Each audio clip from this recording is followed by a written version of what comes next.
Tollywood king మన్మథుడు అక్కినేని నాగార్జున నటిస్తున్న latest mass action romantic movie నా సామిరంగా.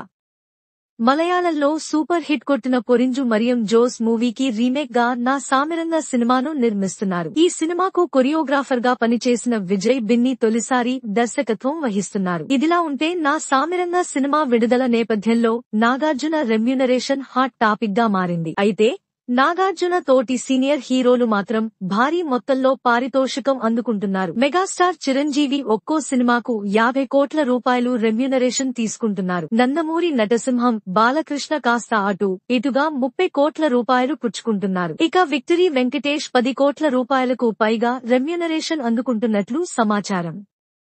ఈ ముగ్గురు స్టార్ హీరోలతో పోలిస్తే నాగార్జున తక్కువ పారితోషికం అందుకుంటున్నారు.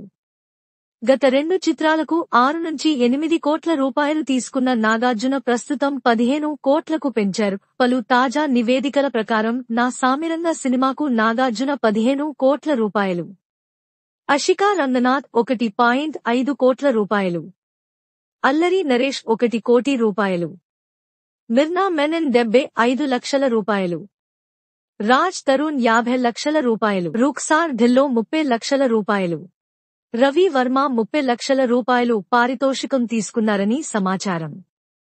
ఈ వీడియో నచ్చినట్లయితే లైక్ చేయండి. మీకు ఈ వీడియో ఎలా అనిపించిందో కింద కామెంట్ చేయండి. నా యూట్యూబ్ ఛానల్ సబ్స్క్రైబ్ చేసుకోండి. పక్కన ఉన్న బెల్ ఐకాన్ ని క్లిక్ చేయండి. నా వీడియోస్ మీకు త్వరగా వస్తాయి. Thanks for watching.